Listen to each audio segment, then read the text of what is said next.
Okay, I'd like to call to order the November 17th meeting of the Lake Ripley Management District, and noting that we are all here except for Jimmy DeGidio and Craig Kimball. And now I would like to ask for a nomination for someone to preside as chair. I would nominate Meg Dolan, because we have a treasurer. Second that. Okay. Where were they cutting that tree down? Pardon? Where were they cutting that tree down? Park.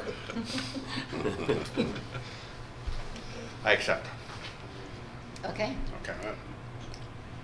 Okay. Don't we have to vote first, though? Kind of seems like it.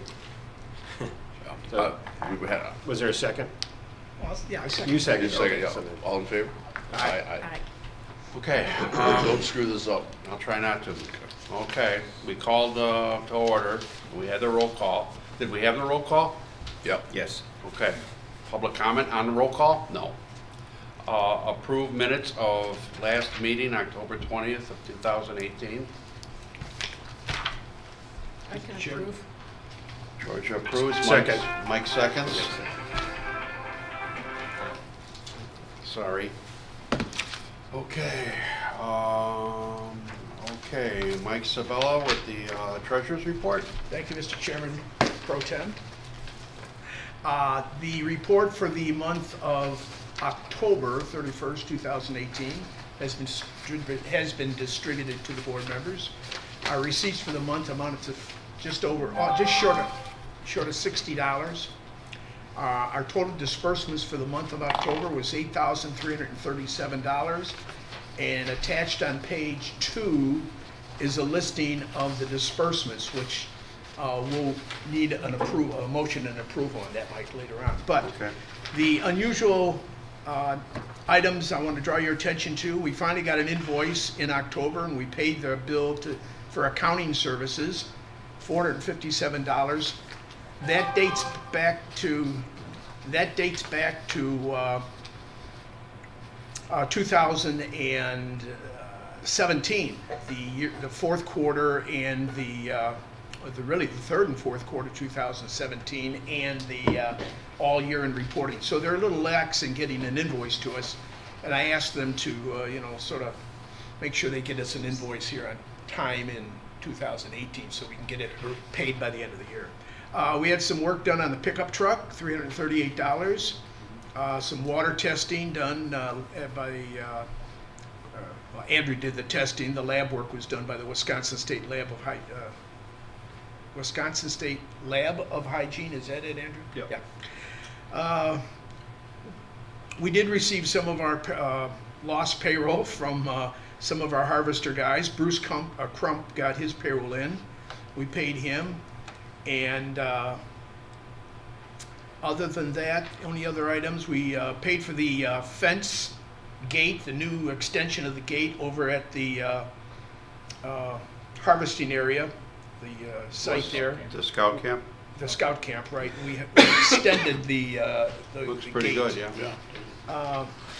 We had a cost share payout on our tree replacement program, and we purchased the brush cutter with attachments for the CMM. Those are unusual type items that normally we don't have during a particular month.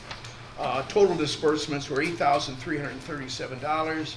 Our cash position remains strong at $122,168. And in early November, I paid the payroll and pension liabilities, which amounted to just short of $2,000. That would be the withholding, federal, Wisconsin, and our pension contribution, including the match for the entire month of October. Those were paid in early November, roughly $2,000. I have one other item, but that does conclude my report, my regular monthly report. Okay. We'll move on to the lake manager's report. Mr. Chairman. Go ahead. We need a motion to approve this disbursements. Oh, I'd make a motion. Second. Okay. All in favor? All in favor, say aye. Aye.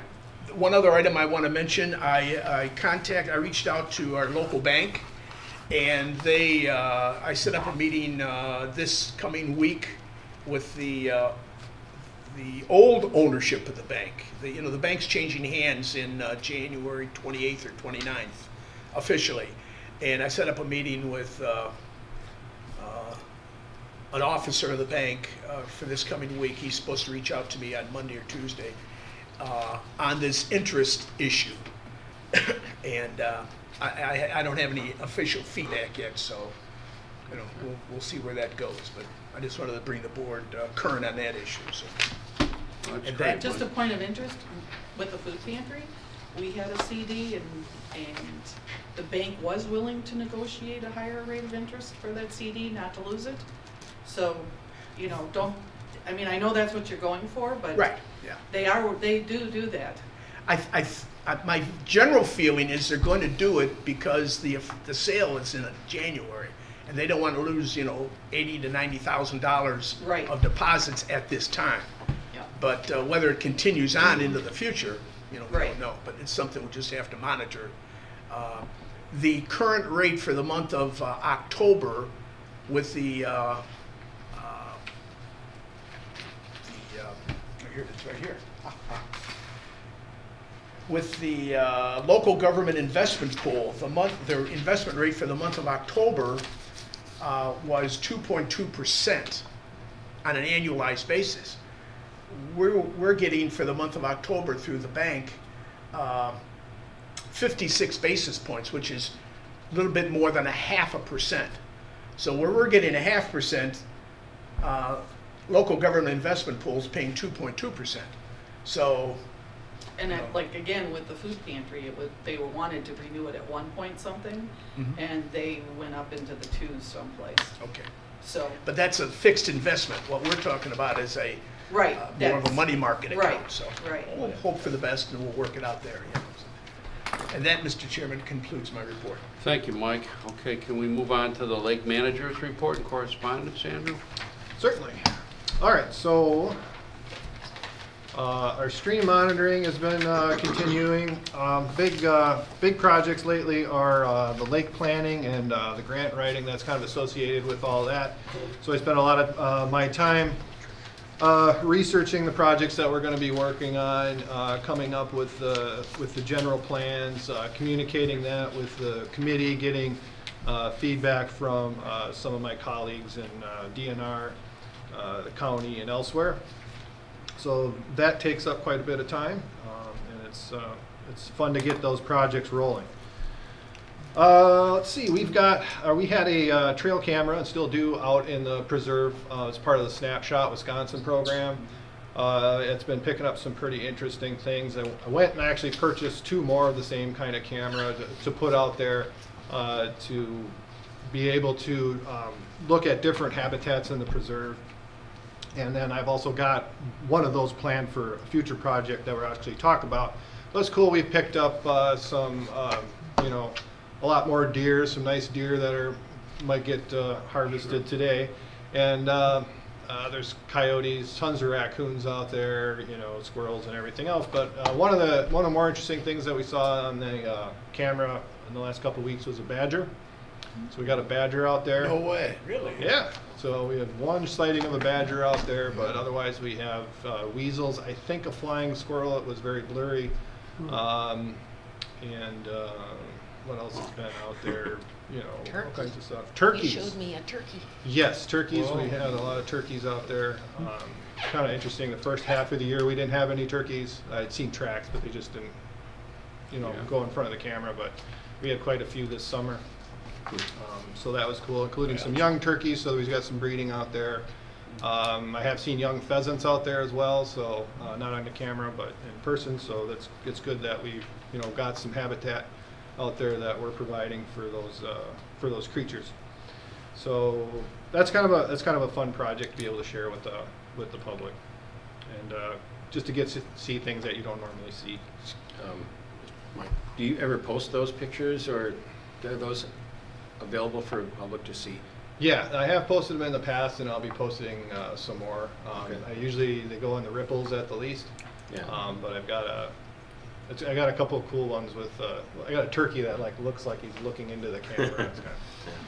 And a couple other ones to post on there. Some of the ones that show up at night aren't very, very good looking, especially like the badger. You know it's a badger, but that's about it. You know, that's a badger. Yeah. So, Thank you. but yeah, we'll be posting some of those online and on our website and on Facebook, and then in the coming ripples as well, because they're nice to share. So yeah, I kind of had the trail cameras on there twice. Another thing I've been working on is a project with an endangered bird. It's a group of birds called terns, and we'll talk more about that in detail in another line of the agenda today. So yeah, the trail cameras. And then I've got this on here twice too, cleaning up dog poop and otter feces. We've had I don't know, an issue with a lot of otters pooping on our trail right by. Terrible. That's terrible, yeah. So it's a good problem to have to deal with. It's not like they'll clean it up themselves, unlike the dog poop, which we would hope people could clean up. But we had, I came in early one morning, and it was a pretty kind of frosty morning, so I went down to the pond over there at the preserve to take some pictures, and I came across a family of 5 otters, river otters down there. Wow. So I had seen tracks in the winter, but it was really cool to be able to see them in person. Yeah. So that pond is full of minnows, so it's a great habitat for them. Yeah, Mr. Chairman. In your contacts literature, you indicated that there was discussion about purchasing a disposal unit, or what's called the plastic bags and the Yep. fencing and all that. Mm-hmm. It's out there. Has that been installed? That has been installed. I installed it on Monday. Perfect. So this I is. thought this was an agenda item a year, less than a year ago about the issue. Yep. And we decided at that time not to do it. I'm positive we decided not to do it. And it's because we're now establishing responsibility for someone to A, come and clean that mess up, to empty that container. Mhm. So whose responsibility is it gonna be to empty that container? And I don't think it should fall on your shoulders. Well, I mean, I think for now it does, unless somebody wants to volunteer to do it. I mean, that's why I was assuming that would happen. So we've had, there's a couple of things, that we could do to handle it. We can either just go and clean it up ourselves. We can, put up some signage asking people to, clean it up themselves. We can ban dogs at the preserve. We can, put up something like this that would help facilitate people cleaning up after their dogs. Well, it sounds like it's not only a dog problem, it's other. Well, the otters were all in one spot, so, but the dogs are all throughout the trail. So easy to clean up after the otters, relatively speaking, but. You see, go ahead. Well, just regarding, I want to stop your train of thought, though. So if you want to complete what you were going to That's say. fine. I was just going to, are dogs ever allowed off leash? They're not supposed to be off a leash. Right. Because in the spring you've got ground nesting birds and so on that Yeah. you want to watch out for it. Right. Dogs are most often off the leash, though. I know. Whenever I'm They're out usually there, in the they're trail, out but there. they're off the leash. I'm sorry, we want the public to enjoy what we nurture, I mean, what we oversee. There's no way that you can ban dogs. I mean, I haven't Yeah. taken my dog out there in over a year, but I did. Did I keep him on the leash? No. I let him roam free. I didn't know the leash law applied to me, to that area, but now I do. Yeah. But I think that dogs need to be able to go with their owners, because we want more of the public to walk around what we know And to I be think, beautiful, right? I think that's part of the problem at the preserve is I would say at least half of the people who use the preserve are walking their dog. So at least half. So if we were to ban dogs, potentially, half of the public then Wouldn't be there, wouldn't be there. right? So Is there any liability, Mike, as far as what would be the bad thing if the feces went back into the soil? Would that be a bad thing? What would happen? if you let the dog poop dissolve into the soil, what would happen? The issue is all the complaints coming in about the whole trail being too Full of dog poop. Mhm. Okay. Right, and that's what initiated this, is Jimmy had received some feedback, and I had too, about the amount of feces that was in the trail, which was quite a lot. It was quite a lot more than it had been like all summer in the last, I don't know, month and a half or so. So we had gotten some complaints, and then, you know, we decided to do this because we had the budget for it. It'd certainly be removed. It's a nice unit built for that purpose. So I didn't, it suggested to put it in concrete. I didn't, because I know, you know, some people might have some comments about where it should be placed, so that we can remove it and put it somewhere else easier. So it's near the start of the trail, but it's not at the parking lot, so it's not encouraging people to just empty their cars out, you know, all the trash out of their car, right, you know, at the parking lot and stuff like that. But it's still handy enough to use, because dogs usually, you know, go to the bathroom pretty quick after they start. Okay, well, go ahead, Mike. The issue that we had last year, it was when Molinaro was the chair of this committee, the district, was, and he brought it up, and he was very adamant about it, and you might recall this, Walt, Georgia, that people were going to abuse the system. They were either going to use that facility or not. And this board took the position that we should have signage that people should have their dogs on leashes, and they should clean up after themselves or after their dog.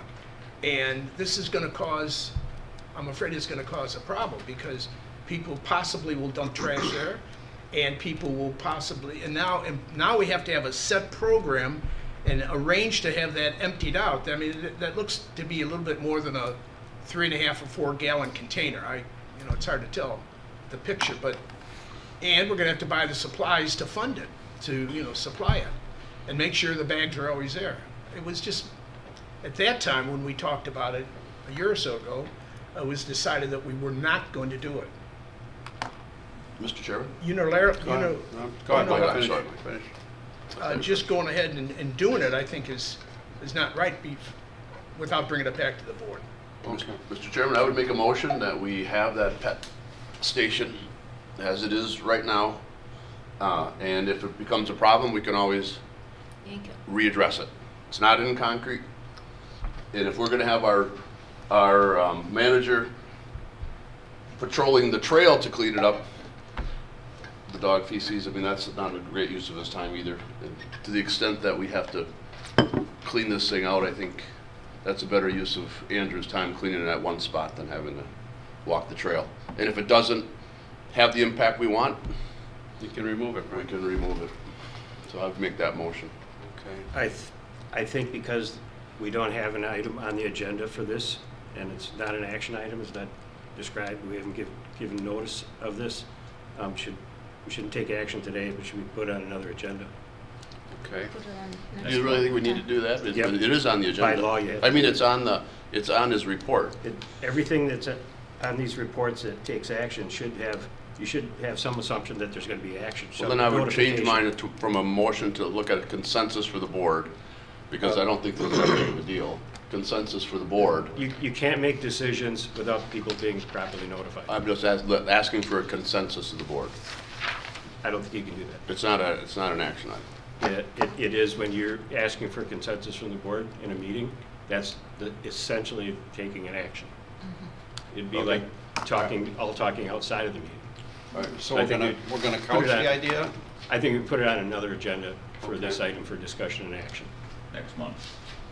Next month, whatever, you know, in a meeting when we decide what the next agendas are going to be. All right? All right, well, I guess Sorry I'll to just be quickly a step describe in it. your brain. It's probably a 4 gallon or so bucket.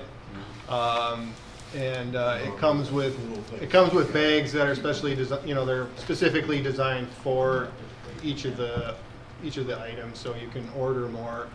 I can't remember, I think it came with 50 bags for the garbage can, and it came with 400 dog bags, so the little upper part there distributes the bags that people actually clean up the feces with and then can throw it out. The problem I've seen, you know, with dogs at other natural areas and stuff like that is people even bag the stuff up and then just leave it out in the trail, or they'll leave it at the parking lot, you know, because there's no place to put it.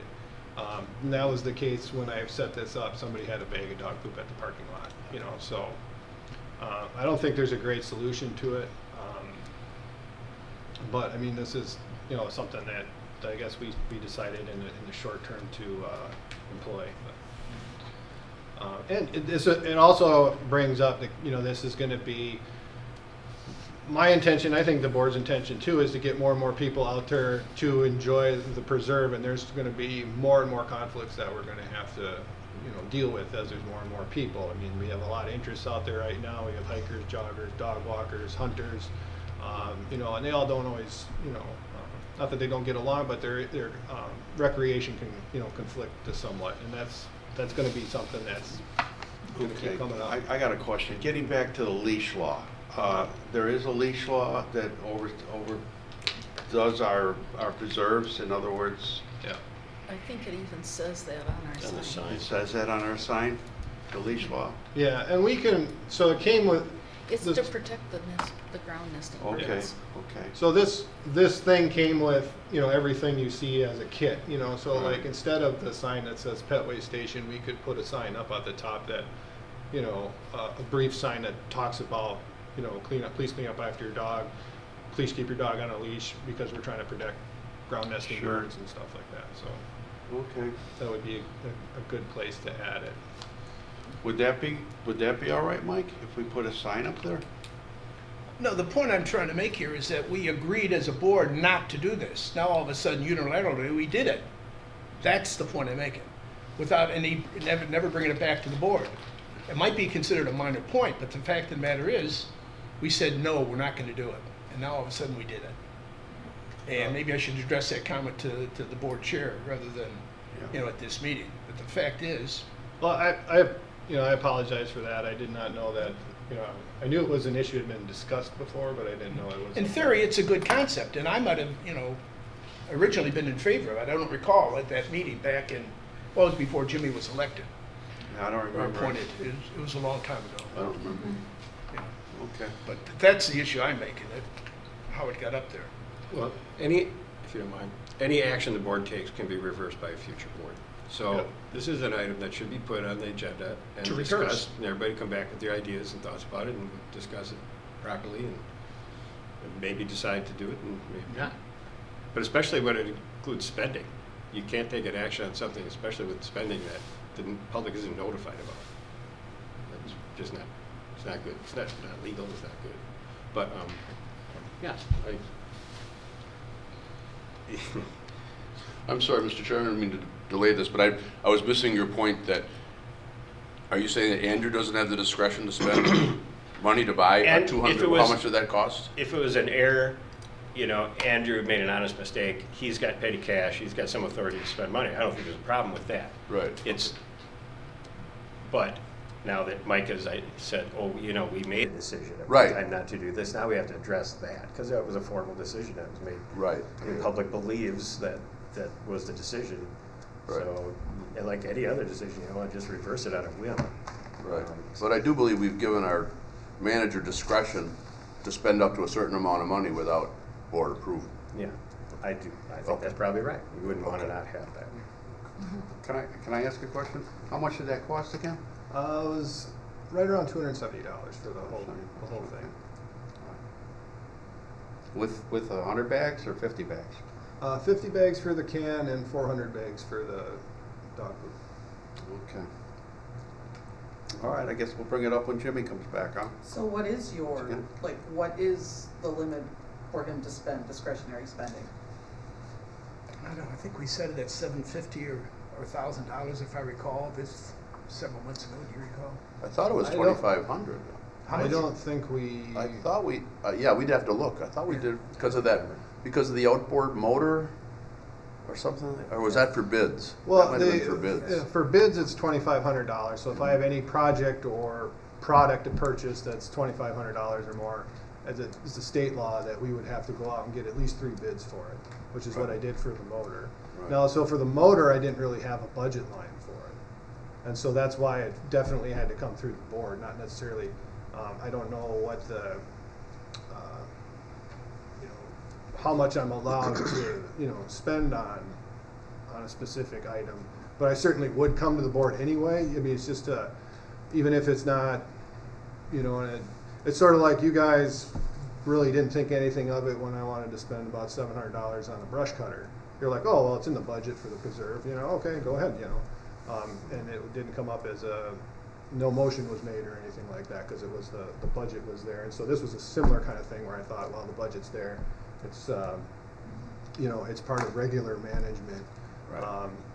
But I mean, I totally take Mike's point, because this had been something that was talked about and decided Right, not I to do wasn't aware of that earlier. either. And then, That's- so that's the definite error on my part Right. to do it. You know, if I had known that, I certainly wouldn't have done it. And but I think we would have brought it up at a meeting to discuss how the, you know, general dog management, how we wanted to handle that. So. Right. So like how, you know, because you have a change in leadership, so to speak, you know, he doesn't always know all the history. So would it be helpful to maybe send an email so that would have come up that there was that history? You know, just like point of information? May I address that? Sure. I think, as a board member, I just found out about it, you know, 10 minutes ago when Andrew said it's been installed. Correct. He and Jimmy made the decision. Jimmy obviously was not aware that the board addressed this issue a year or two ago.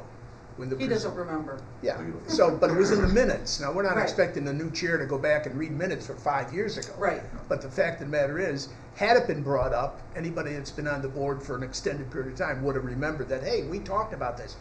But Walt brings up a good point. Any decision this board makes, or any board makes, can be reversed at a later Right. date. Right. But that's the point I'm trying to make. And it's not the dollar amount. The No. dollar amount, we do give Andrew authority to spend money without discretion. Was that the right word? Without reporting back to the board. But the fact of the matter, with discretion. But the fact of the matter is, it was an issue that was addressed by the Right. board. So let's revisit the issue in December and decide what we're gonna do. Quite honestly, I like the idea. The problem I don't like about it is who's gonna maintain it, and is it gonna be abused? So, and see, for the future, what I'm saying is that if Andrew would have sent an email out to everybody saying, I'm doing this and this and this, then it would have been brought to your attention, you would have, you know, brought that up. The Let's point that- defer on it. Yes, Let's put it that's on an what, agenda. you know, and, you know, like in the transition, because people don't always know all that history. Absolutely, absolutely. We've got a lot of history here, you know. Yes, Okay, moving along, I've got one last question. Who cleans the tackle, the fishing line stuff out of the launch PVC tube? Who does that job? I thought the installer did it. The Boy Scout, I thought he did. No, the installer was John Molinaro. John saw it somewhere. Yeah, Ford Act. He went out and bought, put it together, got permission to put it up by Okay, the town, I think, approved it. well now John is. And John was emptying it. Well, now John's retired and he lives in Arizona in the winter months. Exactly. Who empties that? We have no one that I'm aware of has taken that You know responsibility. who's gonna empty that? Andrew. Just like he empties the dog poop thing.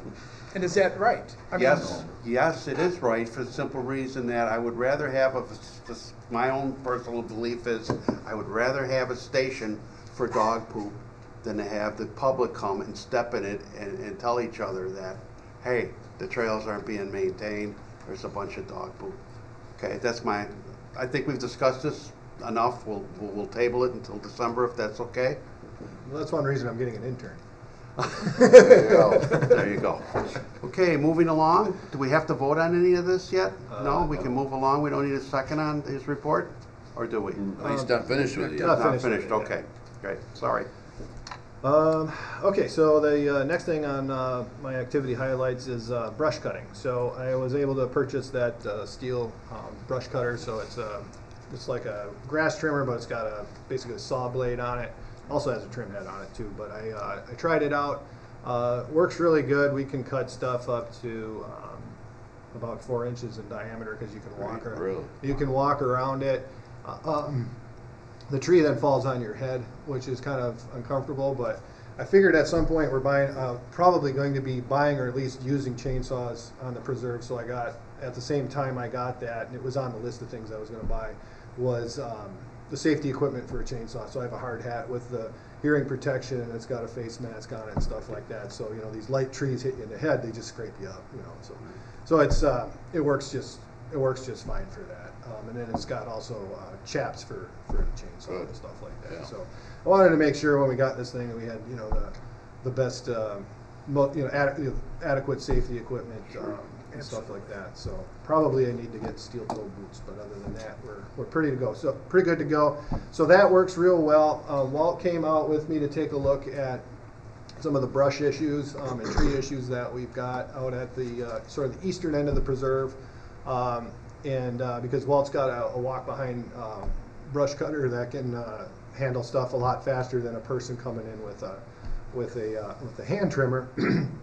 Whereas a hand trimmer can work in more awkward spots. If you only need it for 5 minutes, it's a lot easier to take that out rather than a larger machine and stuff like that. But Walt's saying that a lot of that brush that's out there has kind of gotten too big for his particular machine. So it's something that we can use probably in some areas, but for the very large area that's kind of getting overgrown, we're going to be either looking at a big crew to get out there and tackle it, or probably hiring somebody with a forestry cutter or something like that to initially get the stuff out of there, and then we can use the combination of the trimmer that we purchased and then borrowing Walt's machine and stuff like that to maintain it afterwards. But unfortunately it's gotten to a point and make the plan.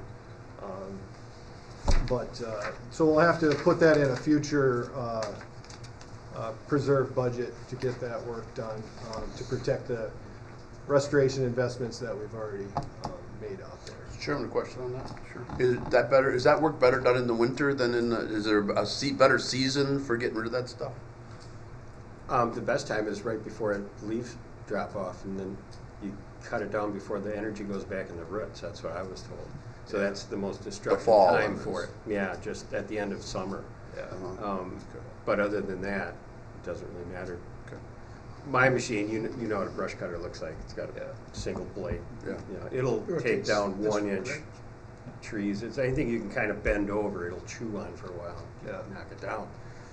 But you can't go on a pile of rocks, so that's where your handheld unit would work, and then a chainsaw. And then if you at our town park, we have 4 or 5, mostly guys that go out there and just kind of a friendly, fun thing to do. We take care of our park that way. And it's exactly the same thing here. Yeah. Go ahead, Mike. We had in prior years, we had a wood harvesting event.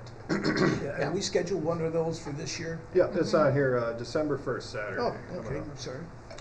Good. I'm assuming we'll clear a lot of that day. Yeah, I could bring it out that day, and we can just mess with it. It's a nice unit. Just so you know, it's mine. I own it, but it was given to me by Community Action Coalition, and it's a poverty agency. They had a gardening program. They discontinued that. They asked me to come and just look at their warehouse and get rid of all this stuff. This is a nice machine. I fixed it to make it run, and in return, I let people use it for public purposes. So that's why we use it out the park, and I just keep it running. And that's why I'm happy to use it here, because that's exactly what it's for. I'm not familiar with the brush cutter. Is the blade turns parallel with the ground? Yeah, it's like a rotary walk-behind mower at home, except it's got a 15 horsepower 2-cylinder engine and it's heavy duty, and you're not going to hurt it. What kind of trees are we cutting down? Pretty much anything that's growing out there doesn't belong out there. There's not too many. There's a few oaks in here and there. You'll see something that's desirable that you would want to avoid. But mostly all that stuff that you see out there, you can bet that it's an invasive tree. It's not good. Well, most of it's box elder, which is native, but it's really invasive to open areas. So it'll take over a prairie or a grassy wetland, which is why we want to maintain it. So it's really good at taking over those areas. Now, when we cut those down, how close to the ground is it cut? Is there a stump left? Yeah, we cut it down about like that. It's as close to the ground as it gets. So if you want closer than that, you have to go out there with a chainsaw and just kind of waste a blade or a chain to get into the dirt, get down further than that. But generally, they soften up after a while and rot, or they start growing back after a while. Yeah, and that's what most of this stuff is. I'd say about half of it are box elders that were cut down before, and then when they're cut down, they send up, 5 to 20 new branches that grow very quickly the first, few years and stuff like that. And that's what we're dealing with was, they tried to clear this stuff out before. So if you can trim that down for a few years, they usually kind of just wear themselves out and die.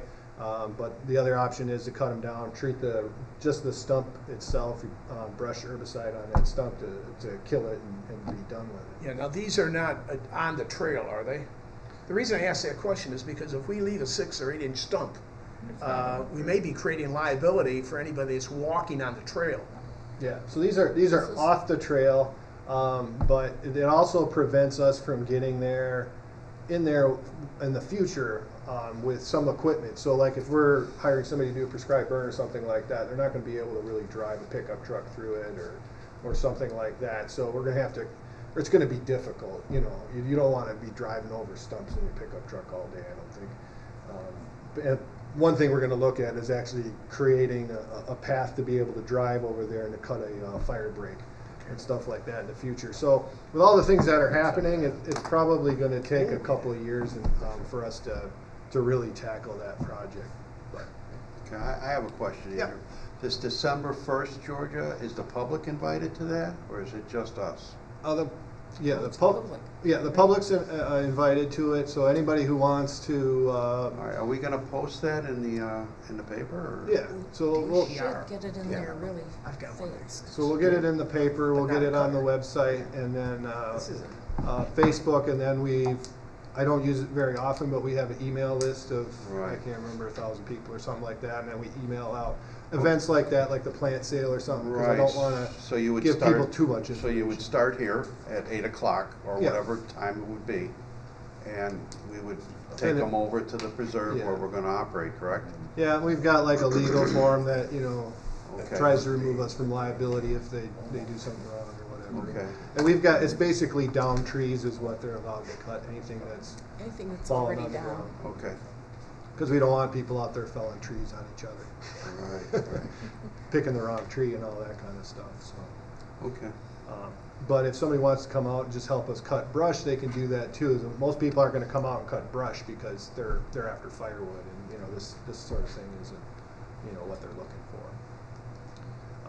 But anyway, I'm very pleased with the way that brush cutter works that we got. I've already used it to cut a couple of trails so I can get access to different areas for monitoring out there without having to go through all the brambles and that sort of thing. It'll really help us out too when we're going after like individual buckthorns and stuff like that. It works faster and safer than a chainsaw on those little trees. So the next item is we sent out our 2019 tax levy request for the town of Oakland and village of Cambridge. So we'll get some of our funding from them. What did our valuation come in at? Was it, I don't think because it's we had out yet, is it? anticipated a certain Sure it's increase? out. I don't have the new number. That's all right. If we can, I can just. I don't have it. I'll see if I can get that just to email. If you could just email it, because It's we had, supposed to go up. when we put our budget together, we had a certain valuation that we were going to put the budget against to come up with the rate. I was curious as to whether it came in on No, I don't have it. track. But you could just email it to us, Andrew. That'd be great. What it Okay. was.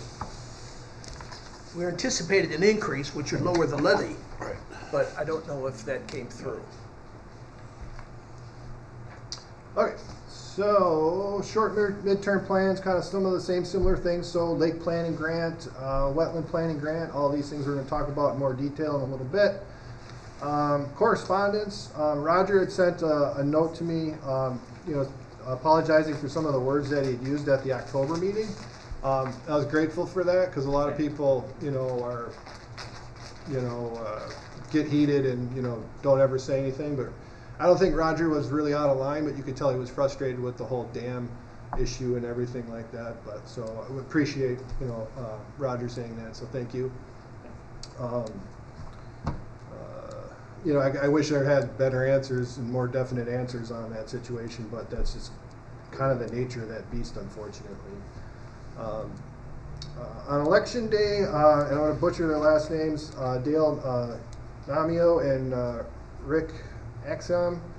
stopped by into the office, and they inquired about preserving their property, which is off of Whispering Pines Road. Let me see if I can find that on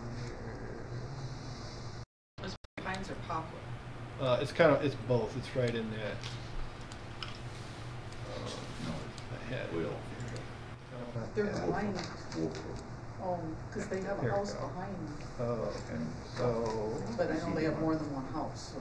So they have property that adjoins, here it is, a Lake District Reserve. So they have an 1.5 acres right here. Yeah, there it is.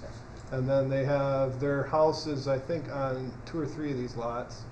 And then they have these 3 lots here.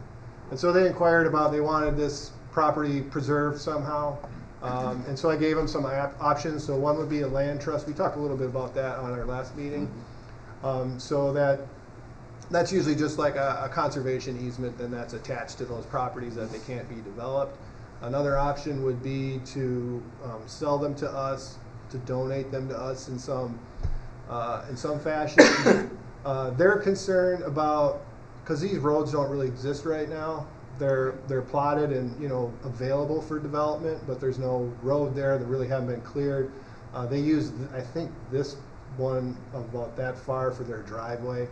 But these would be nice pieces of property to pick up, especially this one right here, because this is our preserve lot right here. So it's a nice little completely undeveloped piece right there. And then if these properties don't get developed, then there's no reason to put in a road. And the neighbor over here isn't certainly going to want another road put in for going to nowhere. And that is Poplar, I guess I'm wrong there. Whispering Pines is down there. I can see his house from my house. Yeah, I got that. Because there's a house on Poplar, and then his is like, so I'm guessing it's about the 3rd lot where that writing is. That's where the house is. Because there is a house like right there. Right. Yeah, like, because this is where we live. And there's a house here, and there's a couple of houses. It seems like there's houses here. But, so I think that's their houses back here. Yeah, I think that's the house here. They use this as their driveway. And where is our preserve boundary? So the preserve boundary, this is our preserve, this plot here, so this line that comes down here, and these 2 lots here are the preserve. So I'm going to be talking about them in the future. I'm going to get somebody from a land trust who's a little more familiar with conservation easements and that sort of thing, to see if they could help us. I told them it would be, best for us to have the easement because we're the neighbor of the place. Be easier for us to manage it. They're a little concerned about being late in life and maybe needing the the money that those properties are involved. So they're worried about just donating it to us outright. So. But it's something to consider if the price is right, purchasing it. I also said they could gift it to us after they pass or something like that. Estate planning. So there's a number of options that we could do, but it would be nice to keep those areas undeveloped. Especially where it could be next to the preserve. So I'll be looking at that in the next couple of weeks with those guys. Excuse me, what kind of land or lay of the land is it for this part above there? So this corner right here is all wetland, so it kind of just goes and fits in here. So it's kind of a grass and shrub wetland, I'm pretty sure. And then this is upland, and so I guess if I remember right when he was saying, like probably this area is buildable on this 1.5 acre lot, and then this is just it's semi-developed like woodland, so somebody's been maintaining it for a semi-park, park-like appearance or whatever. Yeah. So this piece of property is really nice in that it's all natural, pretty much right now. But it would be really nice to, prevent these roads from being constructed. That would be kind of, bad. And is that our new wetland from the DNR? Yeah, these are these 2 20-acre-ish pieces of property. Well, that's our new stuff. Are from the DNR that we purchased. Yeah. So that's where it is, right in here. Yeah, it would be nice to be able to stop any more growth going that way. Yeah. Yeah. Yeah. So any development right here on the edge is going to have some negative effect on the wetland, and therefore the creek. So it's nice to prevent that if possible. So. And then talk about this some more. I met with Sumner Madison, who's a state bird biologist. I gave him a tour of the preserve, and we'll discuss that in just a moment. So it's the basis of the lake manager report. Okay, thank you, Andrew. We move on to old business, or we finish your report? No, report's finished, so we're Okay. moving on to old business. Okay, old business, discussion and possible action on Lake District Preserve Management Fall/Winter 2018. And this is kind of like the dog poop container kind of a thing. This is something that's probably under, a project that's under something that I can do that's in my power, but I definitely want the board to know about and make sure that there's no major issues with it. And so what we're looking at is doing building some nesting habitat within our pond here at the preserve for some endangered birds called terns. So let me put the slideshow version up here.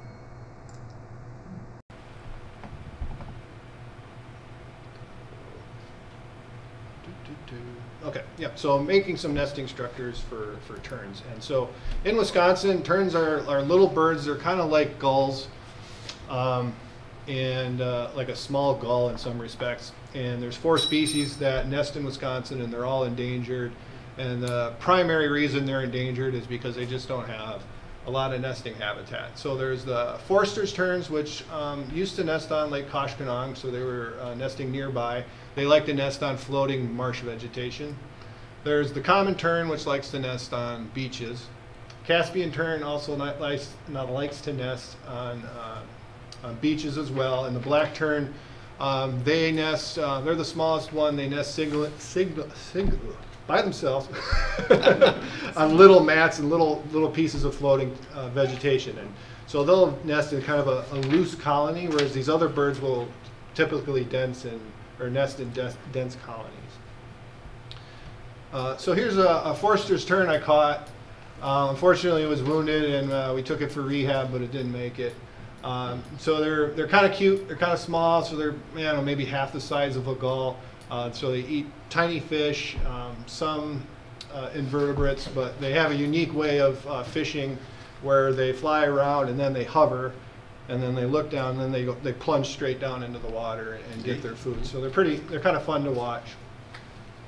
And this would be the bird that we would be targeting for nesting habitat at the preserve.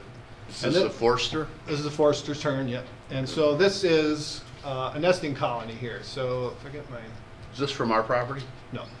So I guess they don't I have see a couple of nests. Yeah, so there's a couple of nests here. So this is out on Lake Poygan. Here's a nest, here's a nest, here's a nest, and here's a nest. And I think that's about it. So that's an area where they nested on Lake Poygan. That's pretty much been destroyed now. So that nesting colony, which had been the largest nesting colony in the state of Wisconsin, no longer exists in any real manner.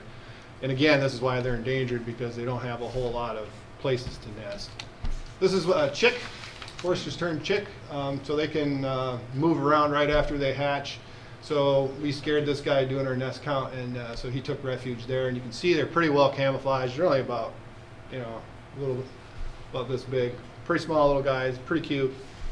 And so the project that I propose that we do, it's going to be similar to the project that we did on Lake Puckaway, except we use a little bit different construction there. So when I worked on Lake Puckaway, we got 2 pontoon boats. There's one in the back and one in the front here. Bought 2 old ones. I think we paid $600 for that one, and then the other one was donated. We took the rotten floor out, put in plywood, and then we put sides up on it, and we've got a couple of volunteers to help us out doing that. And so these were for common terns. And common terns like to nest on beaches, so we filled these up with sand. So there's my son moving sand around, helping us put it out on the lake. So Lake Puckaway, again, we had to kind of put it in a little hidden sort of area on Lake Puckaway, which is 5,000 acres. So that's why we have to tow it out there. And because it's such a big lake, We've got to, those have to be put out and taken out every year, otherwise ice would, at the very least, take them, 3 miles away or whatever and cause a big problem.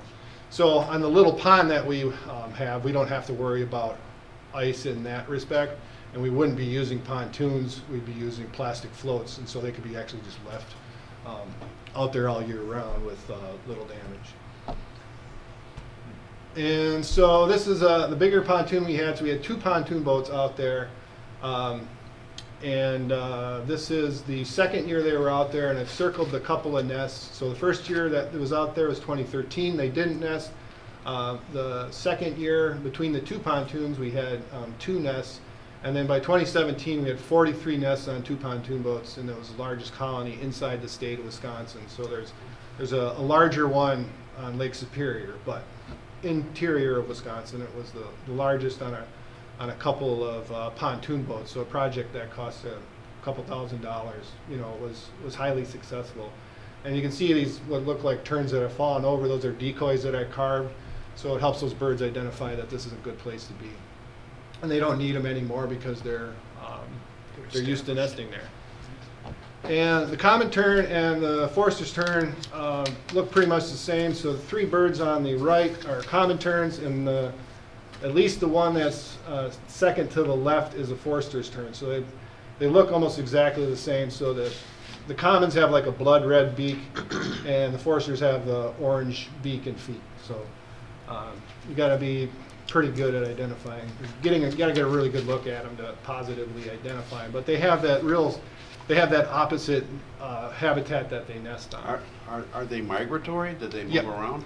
So they're migratory. So right now these guys are in probably like the Gulf of Mexico or in South America or something like that. So. All right. So yeah, so the raft that we would build would be covered with dead vegetation and not sand. It'd be constructed just like a floating pier, but we'd be putting sides up on it. Treated wood, looking at the floats that I was thinking about purchasing, we probably need we need 4 floats. We'd be putting up anti-predator sides, so on the base we'd put up probably aluminum flashing so that when mink or something are trying to get up there, they can't get their claws into it. So that's probably our biggest predator that we need to avoid is mink and raccoons. So that pretty much eliminates any kind of ground or aquatic predators getting in there, but owls will also do a lot of damage at night. So during the day, these terns, the adults will seriously defend their nest against anything, but at night they're pretty much they can't be, they're not effective at chasing away things like owls. So that's another thing we've got to look at.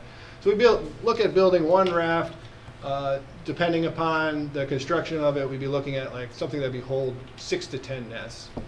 And so the habitat that we're putting it in is a little bit marginal for them. So they like bigger systems like Lake Koshkonong or something like that. But if we make this little habitat, we put some decoys on it, they're going to recognize that this is a good place to be, and they'll probably give it a go, at least a couple of them. And the thing is when we're doing restoration, those big lakes, there's so few of those lakes where you can do restoration that there's not that many places that's possible. There aren't that many 5,000 acre lakes in the state. But there's thousands of little ponds and little lakes and stuff like that. We could do the same thing on Lake Ripley, but we've got too much traffic out there. There's just too much public use that people would probably be saying, what's that over there, taking their canoe over there, twice a day, and the birds would abandon it. But out there on the preserve, we don't have those issues.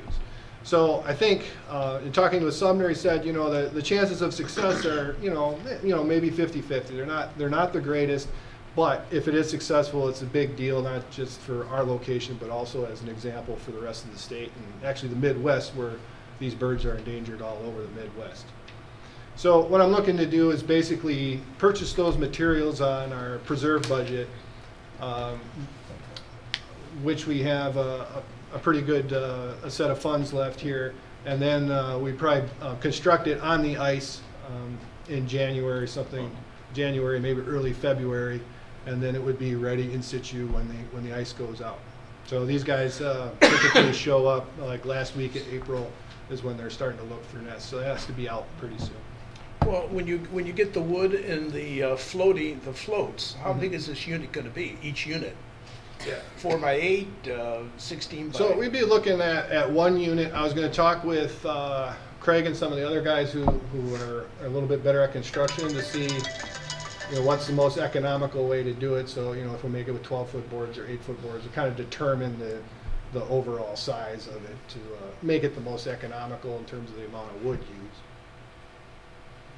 Okay. So like an 8x8 would probably hold 4 to 6 bird nests, and then like a 10x10 or 10x12 might be 6 or something like that. And you're targeting the pond out there in the preserve. We're targeting on the pond, and also putting in a spot which will be pretty cool because you'll be able to see it from the observation deck. So you can bring a spotting scope out there, and you can see how the birds are doing. We'll put one of our trail cameras on there to see if they're getting harassed by owls at night and stuff like that. Okay, go ahead. Go ahead. Is this wood all going to be treated? Yes. When I got all that stuff from CAC, they had a pile of wood. I got a lot of wood, but I don't know if it's all treated. Okay. But maybe we could see if any of it's suitable for this project. I'd be happy to donate it. It's sitting in my barn right now. I think the base should be treated because it's going to be, the floor needs to be treated because it's going to be in contact with matted vegetation, which is going to be wet all the time. Right, so the sides that we need to build up to put, we put hardware cloth fence around it to keep the chicks from falling out. Those posts were untreated, the ones I built over for puckaway. So we used a mix, but we definitely needed treated for the floor of the thing to make it last. Do you construct that here, or do you construct it near the site that you're going to float it? I'm assuming we'll probably just construct it right out on the lake or pond. Or next to it. Yeah, or next to it. Okay, on the ice. Yeah, I mean, if it's depends upon how if we can drive on it. If we have enough ice out there to drive on it, then we'll drive on it. Otherwise, we can construct it right at the edge, and do it that way. And how many are we building? We're just going to build one. One. Okay. Yeah. Good one. There are a lot of floating piers out there that people install, and after a year or two, they don't like the wobble, so they go to more of a fixed pier. I wonder if there's a lot of those available just in this area, because the floats would probably be pretty expensive. The floats are, they're expensive. I think we're looking at there's a lot out there. 650, I think, for the 4 of them. Yeah. They've built similar things, especially for common terns. They've built these all over Europe. Common terns are called common because they're all over the place, but they're often endangered in those places. But in Europe, anyway, they build a lot of them, and they'll build them out of pretty much anything. So a lot of them are building these like the ready-made floats, and then they're also using 55-gallon oil, plastic drums and stuff like that. So we can build them out of plastic drums that we donate if you'd like them. Yeah, I just picked this stuff because it's easy. I don't have to think very hard about building it, but people with more construction expertise can certainly come up with something better. And then the pontoons were just great because they were so cheap. They're basically built already. You don't, because it has to be a plastic barrel. The company down there in Janesville, Meltzer's, they get all their food products in plastic barrels, and they got the 2 tops on it for getting it out, and then you seal them up again. They're empty, or just about empty. Yeah. Well, that's what ours were. I think they had vinegar in them. Yeah, a food product. Yeah. Sure. Yeah. So they're plastic, Yep. it's 65 gallons.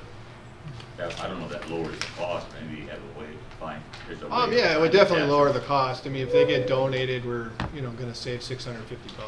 Well, you got to find a way to attach them to. Right. Yeah. And I don't know how that's going to work. Yeah. The floats are going to be easier but you see the They're more or less rafts made out there for on that. the lake that people have used the drums. That's why. Yeah. Right. I don't know how they do No. that, but. Yeah. They don't use metal anymore. I mean, we could buy ready-made rafts too. Large swim raft, and then you just need to put sides up on it. But that's going to be more expensive. Oh, yeah. So. Very. All right. Bravo. All right, so that's my plan. I thought I'd talk, bring it out to you guys to help me come up with the final construction of it. What it's going to look, what materials that we're going to need, and then go from there. So I don't know if you guys wanted to have a resolution on this particular project, or if because it's just coming out of the Lake District Preserve budget, which we have. So it is an action an action item if you guys wanted to. Can we call it a term program and then just fund a term program and not have to be specific about your time and materials and so on like that? Yeah, design right. and all that. So, for instance, you could have a motion that would authorize the lake manager to use preserve funds for the tern nesting program. And you'd have to use your own discretion. Yeah. Okay, I'll make that motion. Okay. I'll second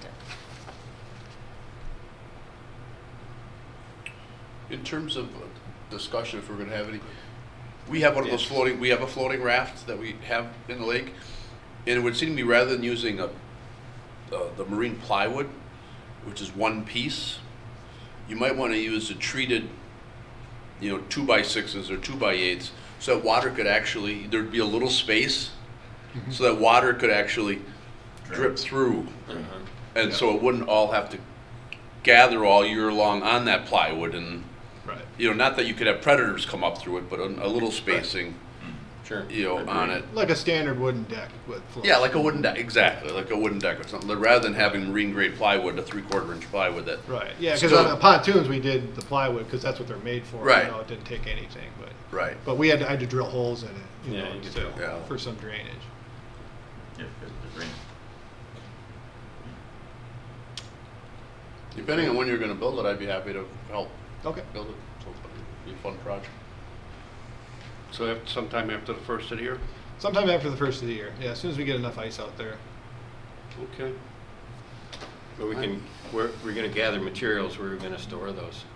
I'll probably store them out here. Depending upon how much stuff we need, I might be able to get a lot of it in the shed. Otherwise, we'll put it in a tarp, out here somewhere. You made a motion. Yeah. Yeah, I made a motion. Do you get second? I don't know if we Yeah. voted. George on second. it. George, you gave a second on it? We haven't voted on it yet, though. Okay, well, we can vote on it right now. All in favor? Aye. Aye. Okay, unanimous.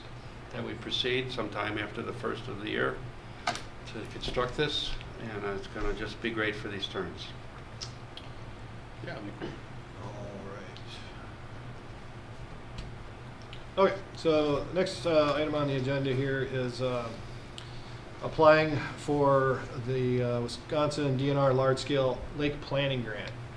And so these things I've been talking about, I guess, for months and months. Just for a reminder, so what we would be applying for money for is we're going to update the entire management plan. We're not recreating it, we're updating it. And so the funding would be for gathering the data for being able to do that. Most of it's going to be my time writing it and stuff like that. The plan is to have it approved by the DNR by December 19th. That's in hope that when we would be eligible for grants that February. It's a pretty optimistic time frame, but that's kind of my major goal. And so, when we apply for the grant, it's going to be a 2-year grant period in case that doesn't happen. And we're going to, in a minute here, we're going to talk about another grant that I'm applying for. If we get that one, that's going to be a massive project, and then this one isn't going to get done in a year. But it's just kind of the way it is. Because if we get that grant, that's a very good thing that we have to, delay our management plan. But so that's what's going on there. So the grant, Mike. What's the total value of the grant? I was going to get to that. Oh. So that's in my next slide.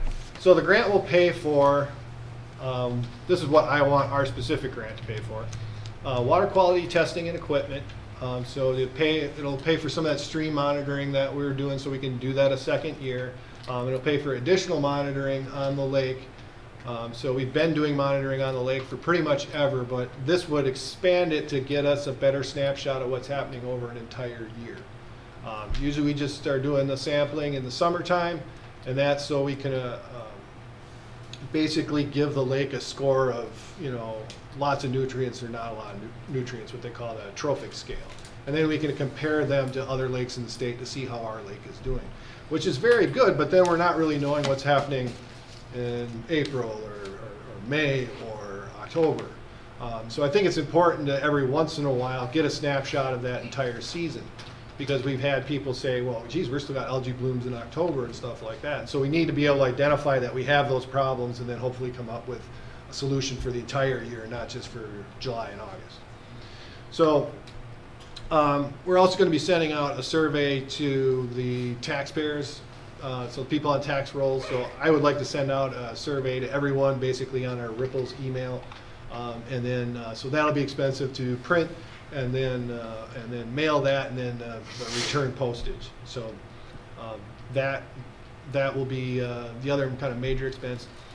And then the basic printing up of the management plan, so we can get those to the board and anybody else who might want a hard copy.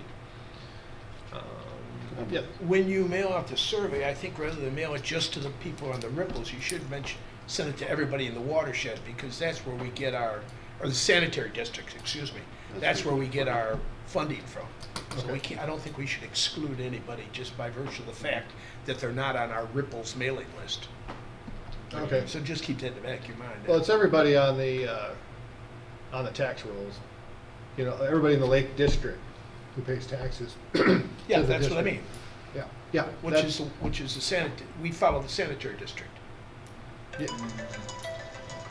No, I didn't know that. no, we don't. We don't follow the entire sanitary. Well, it kind of, yeah, but they're still in there that are not in. I'm sorry, Roger, I can't There hear are you. people not in the sanitary district that are in the lake district. You gotta look at some map. They look, I don't know if it's on that map, but I think it is. But anyway, the way I our, stand corrected then. Well, you look at that.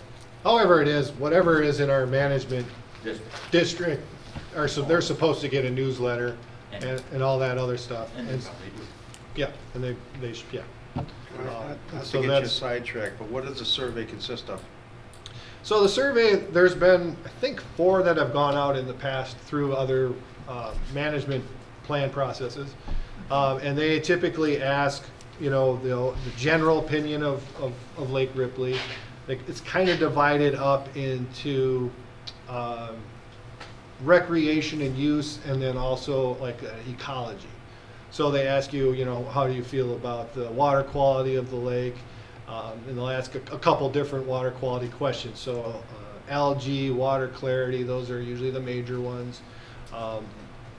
They'll ask you, you know, what do you think of the fishery? Is the fishery healthy? You know, also, do you, you know, the basic question, do you fish? Do you boat? Do you think the lake is too crowded? You know, do you think the Lake District oversteps its bounds? You know, and stuff like that. So a whole host of questions on lake issues, and a little bit of kind of a, you know, a direct score for us as well.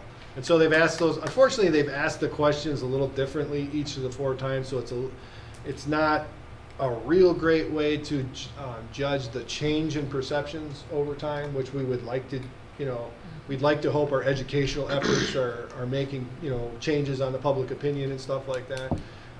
But at least we'll know in 2019 how people felt.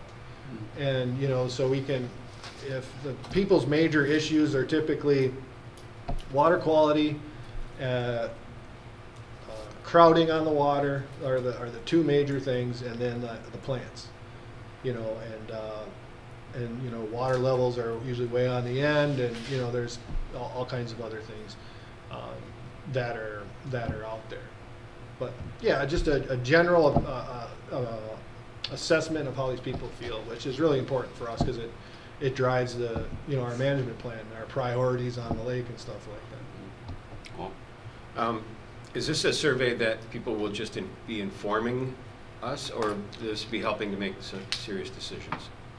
So I used the last surveys to judge where to take me this year. You know, so it's not necessarily going to drive a specific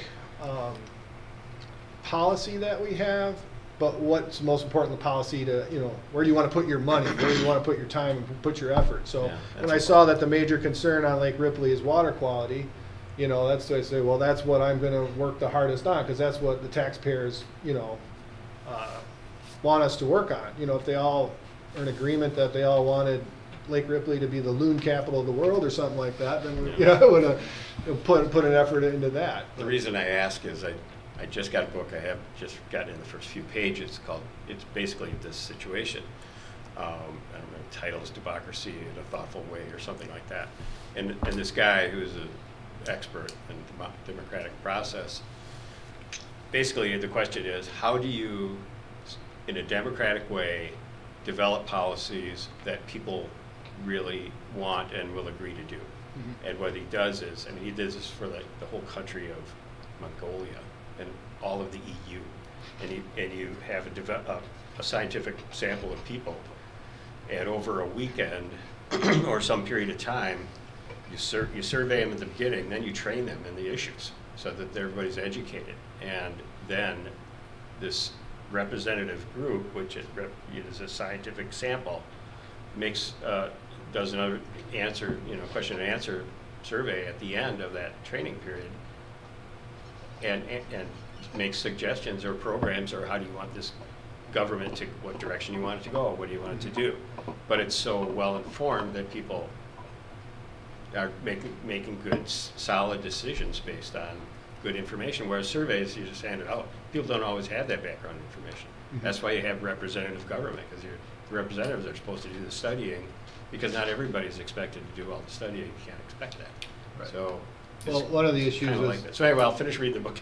I'll talk to you about it. Well, I don't know if we could even use this method. One of the issues from our feedback is the being overcrowded on the lake. And you know, I looked at that and I was like, okay, at the Lake District, what can we do? Because it's overcrowdedness is a conflict between a couple of different user groups, which I think, you know, the Lake District and the township have already kind of addressed probably as best as they can. And there's just always going to be that conflict unless you had two lakes. You know, you could copy, you know, Lake Ripley over here for water skiers and have one over here for, you know, canoers and stuff like that. So, you know, having the different the times when it's slow no wake on the lake helps, you know, give people sometimes in canoers and kayakers and stuff like that some time where they don't have to worry about, you know, speedboats and stuff like that. But it also gives the time, you know, towards the afternoon where people can water ski and you know, zoom around the lake as fast as safe, you know, and stuff like that. So there's not a whole lot you can do. I mean, there's some more draconian methods that you could eventually implement, but those probably wouldn't be popular. So I mean, something that, you know. Thank you. Anyway.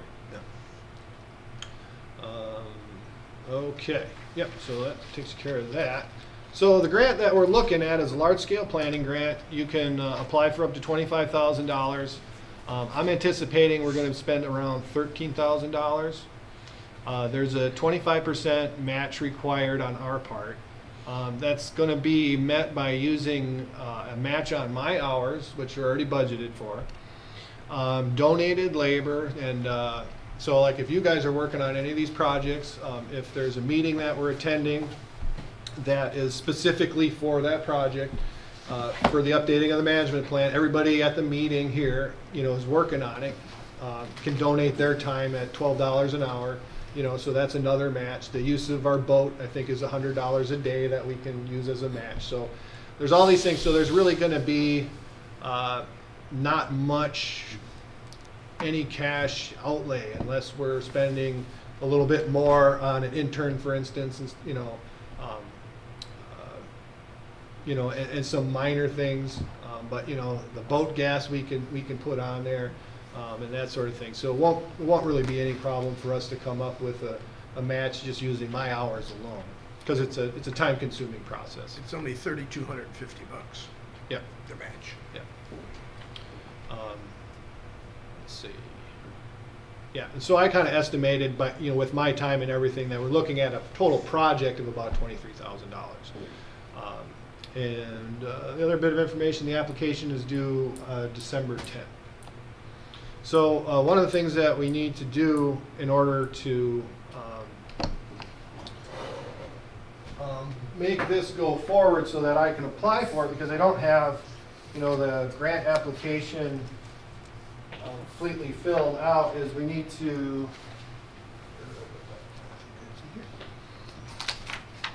pass a resolution that the state needs in order to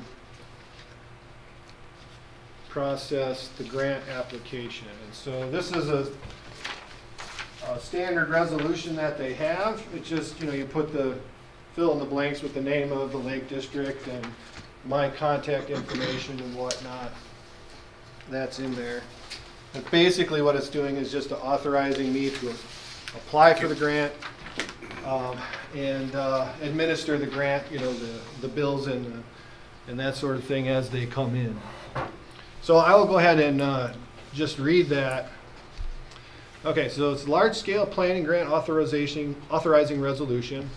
Whereas the Lake Ripley Management District is interested in obtaining a cost-share grant from the Wisconsin Department of Natural Resources for the purpose of updating the Lake Ripley Improvement Plan. I think that's up there, yep. Sorry, yep, Lake Ripley Comprehensive Management Plan. Whereas the applicant attests to the validity and the veracity of the statements and representations contained in the grant application. Whereas a grant agreement is requested to carry out the project, and now therefore be resolved that the Lake Ripley Management District will meet the financial obligations necessary to fully and satisfactorily complete the project, and hereby authorizes and empowers the following officials or employees to submit the following documents to the Wisconsin Department of Natural Resources for financial assistance that may be available. And they just asked not that they put a specific name, but the title of the person that is authorized to do this. So then it goes through the tasks, and then the title of the authorized representative, which is the lake manager. So it would give me be authorized to sign and submit grant application, enter into a grant agreement with the DNR, submit quarterly or final reports to the DNR to satisfy the grant agreement as appropriate, submit reimbursement requests to the DNR no later than the date specified on the grant agreement, and sign and submit other documents.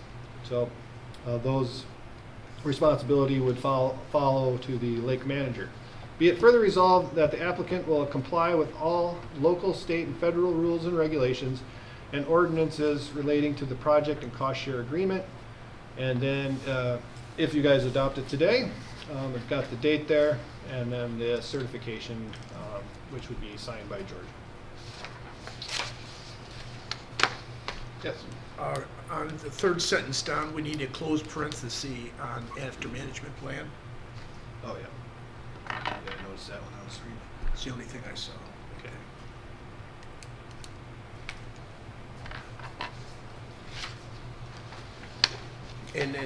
And you sign it as lake manager, or do we have to have an officer of the? It's not clear. I was going to have Georgia sign it because I'll be signing the actual application and stuff, and this gives me authority to do that. So. Well, you'll need her name and title, won't you?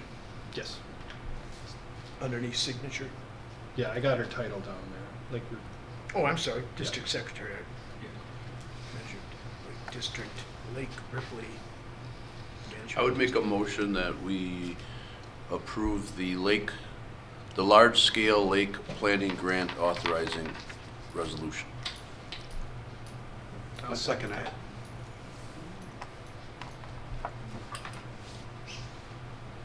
I'll sign it. Walt? Well, did we vote? We got a vote. No. Any other questions or anything? Oh. No. Okay. No, I'm fine with it. Mike? No, I seconded the motion. Yeah. Oh, I did, okay. No, Yeah. I have no. All in favor? All in favor? Aye. Aye. Ayes have it. Good. All right. So that should conclude the lake planning grant. Okay, next would be new business. Yep. Discussion and possible action on application for Wisconsin DNR. That's No, what we the just next did. We just that did was- that yeah. one. Yeah, Discussion and that's all. possible action on application for the Wisconsin Wetland Conservation Trust Grant. Yep.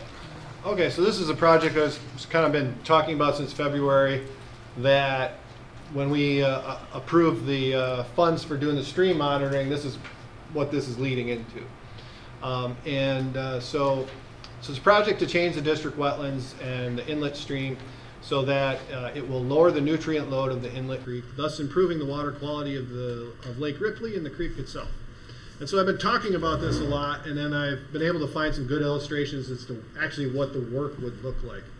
So let's just go over here. So this isn't 100% applicable to Lake our situation, but it's very similar. So if you look at the top diagram, we've got a pre-settlement situation. So the areas we're talking about right now are covered with an invasive reed canary grass, which was probably planted there to feed cattle. Prior to that, it would have been sedge meadow. We actually have air photos from the time period, and also a survey that was done that said the area that we're working in here was a sedge meadow. So it's a natural wetland with grass-like plants. So now we look at the settlement rather, and a lot of the wetland has been filled in with soils washing off of the uplands. So on the farm fields and stuff like that, after they started plowing, a lot of that sediment would wash in or blow in, but mostly wash in, and gets deposited in those wet areas. And so that makes them drier. And so some of those areas were used for pasture. In the case of our wetlands, they were used for cutting marsh hay. So it was, most summers it would have been dry enough in there to go in and cut marsh hay to feed the cattle or use bedding or what have you. And then at the same time, what's a little bit different about our stream was channelized, so it was made straight, and it was dug deeper to get the water off the land quicker, and so that makes the situation worse. So now when we get a flood, it rarely ever actually goes out into the wetland that we have, which means we don't get that cleaning effect of the water slowing down after it's traveling through that vegetation. So it's not dropping sediment and phosphorus and other pollutants in there. And that's kind of how the wetland we would like to see it work. Now the wetland that goes between County A and Ripley Road, that still does flood, and it's still functioning pretty well. And so we would like to restore something like its pre-settlement state. So that's going to be meaning that we're going to have to remove that extra sediment that's there. If we're able to, actually unstraightening the stream, making the stream longer, which will help it again filter out more stuff, more pollutants out of the stream, and it'll also be better habitat because it'll create a varied habitat for fish, plants, and other wildlife. Because a lot of that stream right now, it's dug so deep and the sides are so straight. Like if a fawn falls in there, it's not getting out. You know, baby ducks can't crawl out of there. Turtles can't crawl out of some of those sections. You know, if they swim down far enough, they'll find some place to get out. But it's kind of a danger for wildlife. And yeah. What happens if you were to block that? Let it go this way and spread. Right. So that's an option, but we've got to worry about all the other landowners. If we slow the stream down too far up, now we're potentially flooding farm fields, or at the very least increase, the water table will come up in those areas. So so that isn't really an option unless we were able to purchase those properties or work with those farmers. So unfortunately that doesn't work, and to try to return it best to its natural condition is the best process. We'll get the biggest bang for our buck, doing that way. We'll have the best outcome. So it's going to be a lot of work to remove all that extra sediment. We've got to physically go out there, remove it, and then we've got to take it somewhere. And so I found some pretty good illustrations of a project where they did that, and this is out in the southwestern portion of Wisconsin. So in this case, they have the natural meander that the stream still exists, but they've removed all that extra sediment. So, let's come up here. So they scooped all the dirt out. In this case, I believe it was 18 inches, and we don't have to go down quite that far because we'll hit the groundwater, and we don't want to hit the groundwater and turn it into a lake. We wanted to turn it into something that looks like this, but lower down so it will flood again. So they've removed all this stuff down. They put down protective fabric and planted vegetation on it, and then you can see this huge pile of dirt that has to yet be taken off site. You can see that, you know, it compared to the pickup truck over there. So it's a massive undertaking. And then we've got another photo here. This is like in process, so they're using an excavator to go in and scoop this dirt out. And again, that's all going to be reseeded to natural plants that you would find in a sedge meadow or wet prairie or something like that. And they haven't started working on the other side of the creek yet.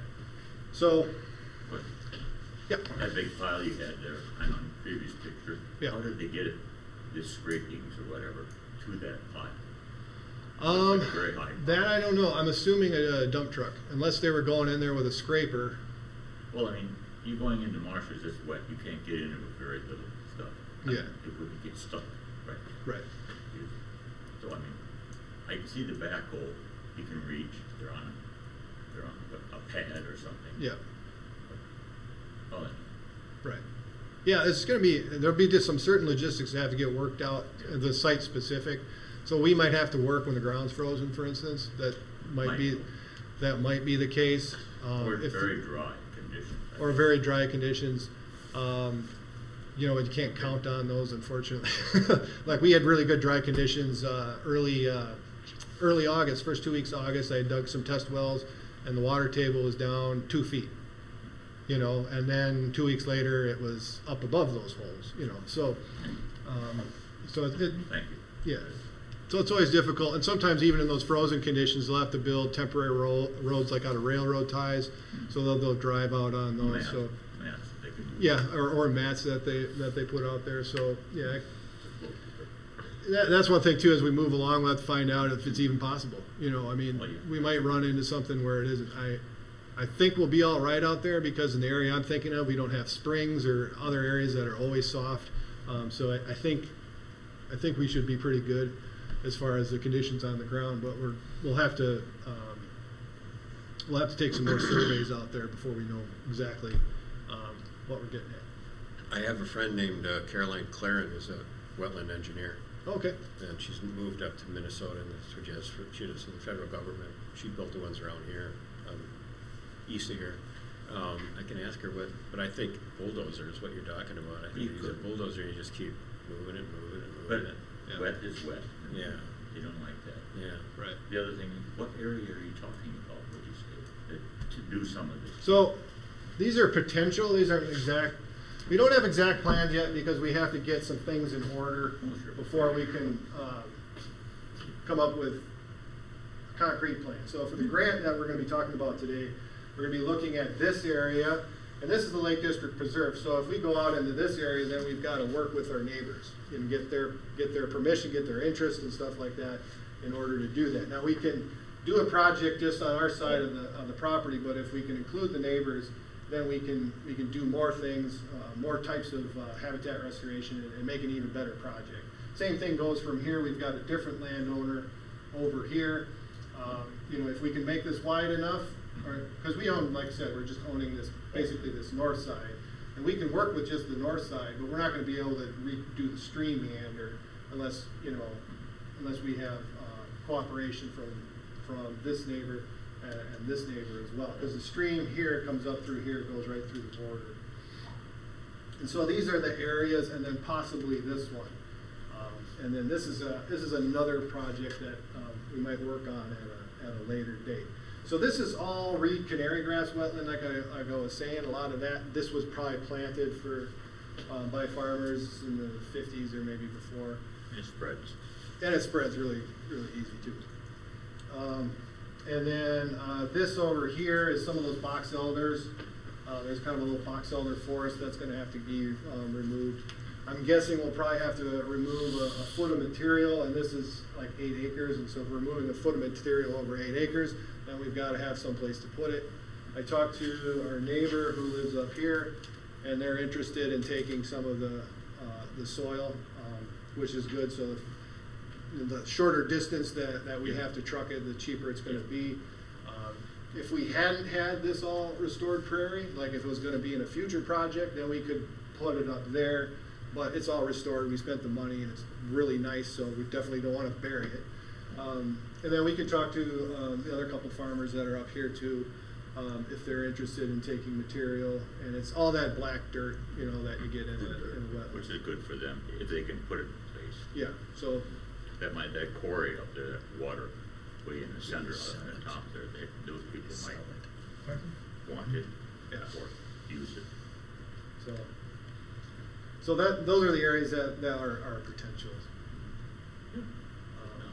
for this step of the project. There's a number of smaller projects that we can work on in the future, like this. I was talking about my friend Sumner, and he said he thought he could get us funding for that in 2020. So those would be shallow little scrapes that would hold water pretty much in spring and fall for migrating shorebirds, so little sandpipers and stuff like that. He said he might be able to get us $50,000 for that little project. So the cost of this project's really going to vary on how much cooperation we get from the landowners, what they're going to be able to permit us, and how easy it is to be able to move this material around. So those are some unknowns. So there's a grant that we can put together right now, or we can put together a fairly generic a plan, and then it goes to them. They see if they're interested, and this is in my little slideshow, but we'll get to that. So they have a first request for proposal, and so they'll say, and so basically you're just sort of whetting their appetite. It's like, ooh, that sounds like a good plan, or no, we don't want that. And so then if it sounds like something they're interested in, it's like, oh yeah, I'll, come up with the detailed plan, budget, all that kind of stuff, and then we'll approve that or not approve it or whatever. So that's kind of what's going on here. And there's also other opportunities to work with these landowners on, more area and stuff like that. They're farming a wetland over here. I think in this little corner, that's something we could work with them.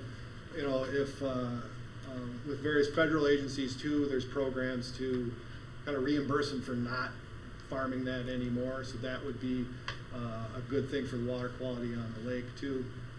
So there's other things that we can do as part of this process. But that's kind of what we're looking at. So we're potentially looking at a medium-sized project to a very large one. And the source of funding that we're looking at is a Wisconsin Wetland Conservation Trust grant. So this is a new funding opportunity that I found. Funding comes from wetland mitigation, and what wetland mitigation is so you take a company like Foxconn is moving into Wisconsin. They're going to be building a huge plant. Part of them putting in that plant is they're going to be filling in wetlands. And when they fill in a wetland, by law they have to repair or replace a wetland somewhere else, or not replace, but improve a wetland somewhere else. So those guys are the ones that are supposed to pay all the money for it. So like on all these other state plans, we're getting money from some sort of taxes or some sort of funds that come from the taxpayer pretty much. And so the state wants us to come up with a match. But because these companies are supposed to be paying the entire bill because they're the ones doing the damage, there's no match on this grant, which is good, which is great. And then they divide how they're going to spend the money up based on how much development that they think there's going to be in various parts of the state. And we're in the Rock River Basin part of it. And so in our area for next year, there's $400 and some thousand available pot of money in order to tap into. So there's a big pot of money there, and we might not necessarily rank really high for our specific project because they really want the best projects for them are like that little corner I showed you that's agricultural land right now.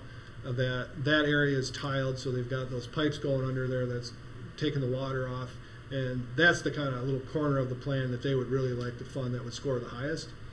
But I think because of the data that we've collected on the creek, which we don't have, most people applying for this sort of thing don't have that kind of stuff, that we can make such a good argument that our creek is very degraded, and by doing this, we reestablish wildlife habitat. We do all these water quality benefits. We do the stream restoration and stuff. All this stuff that we can now have data to show that what we could potentially do. That we make an extremely strong argument, even though that we have kind of like if the first project I described to you, sort of their A project, we would be a B project anyway. But that gets us up because there's a gray area in how they score these things. So we've got a good shot at it.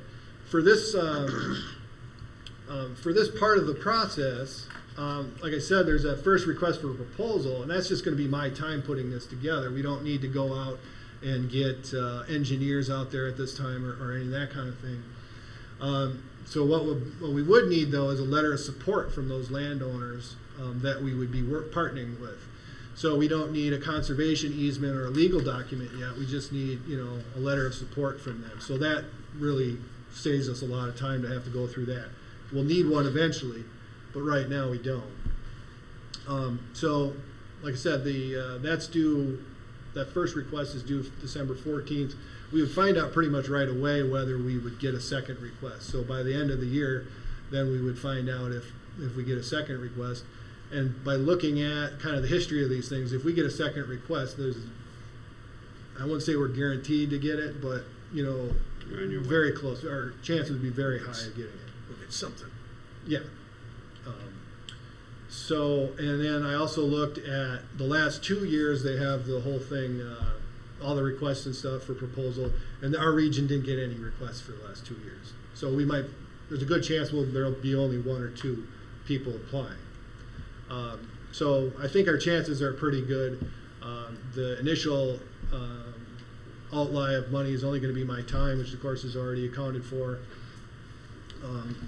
So that second request of a proposal, like I was saying, we're going to need a detailed project, and that might be a time where we have to come up with our own money in order to get the details of the project. So we might have to send a survey crew out there to get the elevations and stuff that we need, and then some basic engineering, like have them calculate how much dirt and stuff that we might need to be removed, and that sort of thing. So that could cost us several $1,000s at that point. But right now we don't need anything. We can back out of the deal, if we decide to. So again, we're looking at the 100% of the state is paying this through this program, so they're getting 100% of money from these developers. And so the size and scope of this is going to depend on cooperation with the landowners and a little bit of what's going on the ground.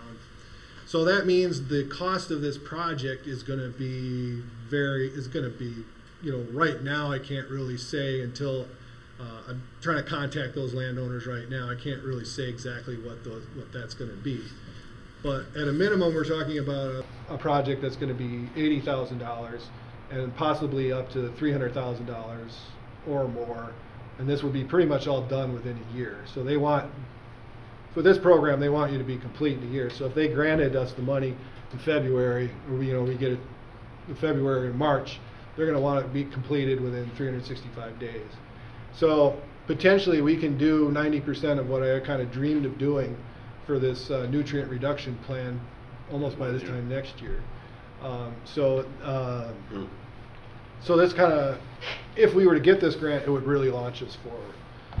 So like I said, right now we've got no real investment other than time in doing this, in this first step, which we would need. We don't need a fancy resolution like the one we just did for the planning grant. Well, what I would like is just a general resolution that allows me to go and apply for this first step, and the first step only, and get that plan approved by the planning committee. Is a motion sufficient? Yeah, so a motion would be sufficient for that. I don't even think I need it on an application, I just want it, you know, Yeah. for my own use, and so everybody understands exactly what I'm doing. So, if we get,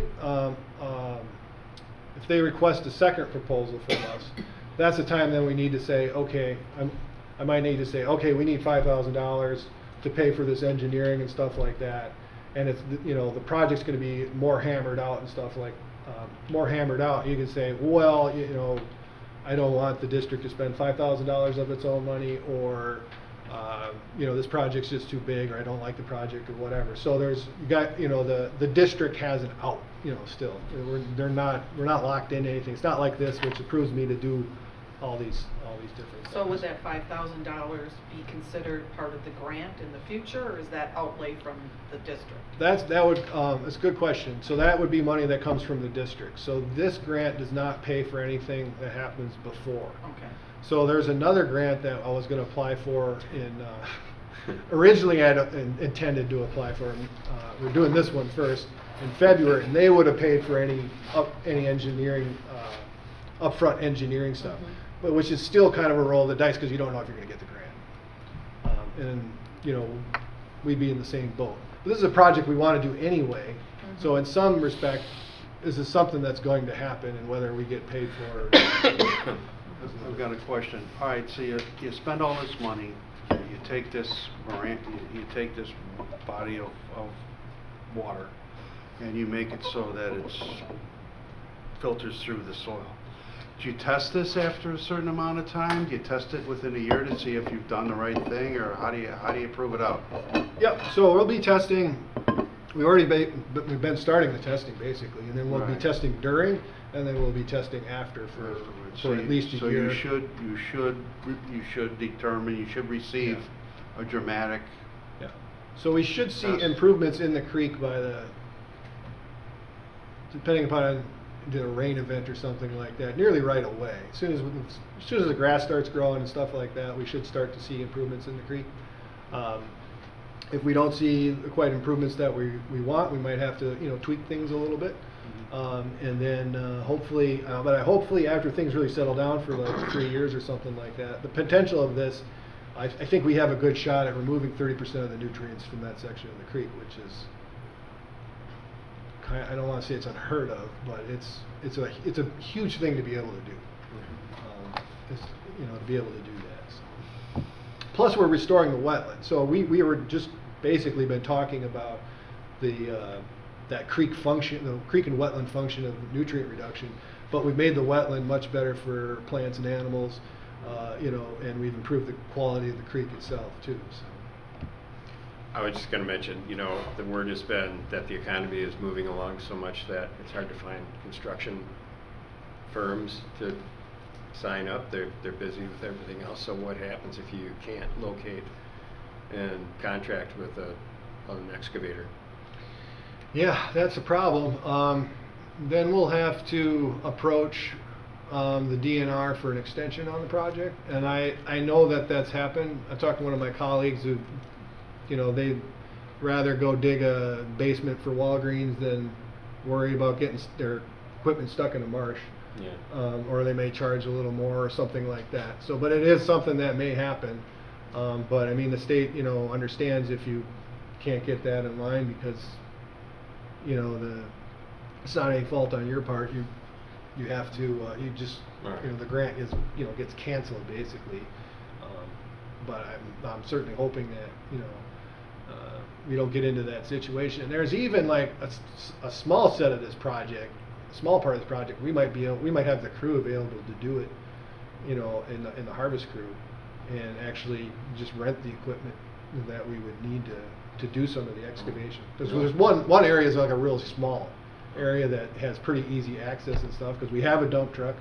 I think one of the guys has some experience, you know, running an excavator, and I was looking up the cost of renting an excavator. It's, depending upon the size, of course, it's like $1,000 to $1,500 a month, you know, which would be a month-long project. Really? So that's pretty cheap. It is cheap. That seemed really cheap to me. Day. I was waiting for the day. That's what I thought too, or maybe that was a week. But anyway, it's, you know, it's thousands of dollars, but it's not, Yeah. it's not out of our range of being able to pay for it All ourselves. right, thank you. Excuse me, Mr. Chairman. Could any of this money be used to acquire easements or to acquire property? Probably not, because those projects rank very low. And so, you can put it as part of the project, but then they might just say, no, we're not gonna do that. But it is a possibility, it is a fundable thing. Is this the biggest land reclamation thing you've done? Oh, yeah. By Yeah, far.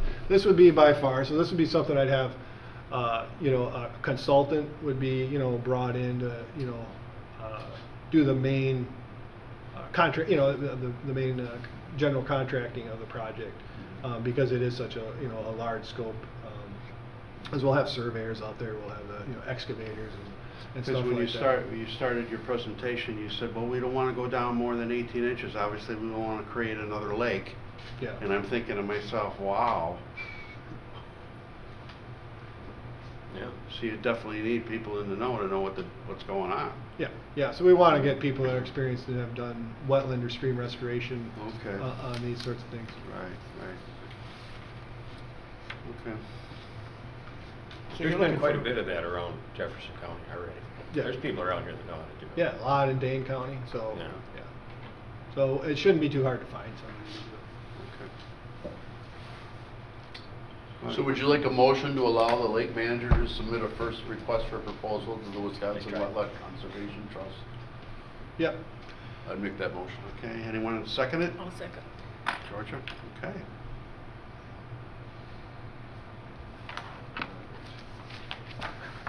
All in favor? All in favor? Aye. Okey doke. Where are we at on this thing? Public comment, okay.